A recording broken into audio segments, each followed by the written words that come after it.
Fala galera, grande abraço. Uma das leis mais importantes da história do Brasil foi a chamada Lei de Terras, aprovada pelo Parlamento Brasileiro em 1850, lá no século XIX, durante o chamado Segundo Reinado, o governo do imperador Dom Pedro II.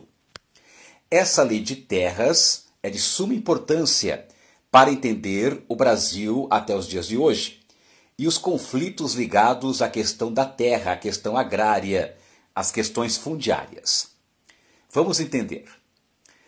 Até o ano de 1850, havia no Brasil muitas terras devolutas, ou seja, sem propriedade particular, terras devolutas, terras pertencentes ao Estado.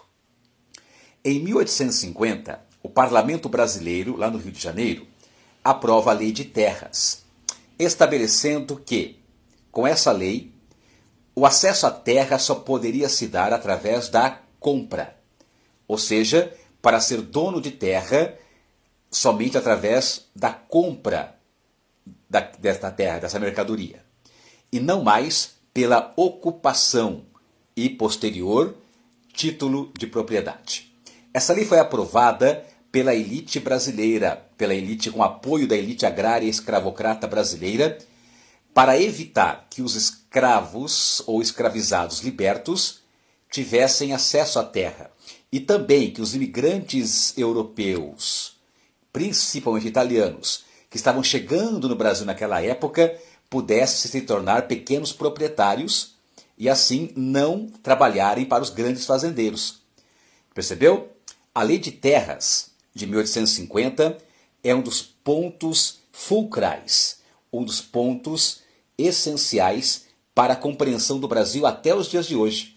Portanto, uma lei feita pela elite brasileira para impedir que escravizados, libertos e imigrantes europeus tivessem acesso à terra através da ocupação, obrigando a quem quisesse ser dono de terra a ter que comprá-las.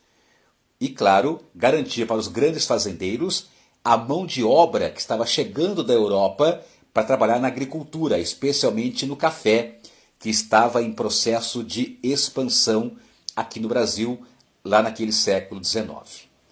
Lei de Terras, um dos fatos mais importantes do Brasil no século XIX, que reverbera até os dias de hoje. Grande abraço.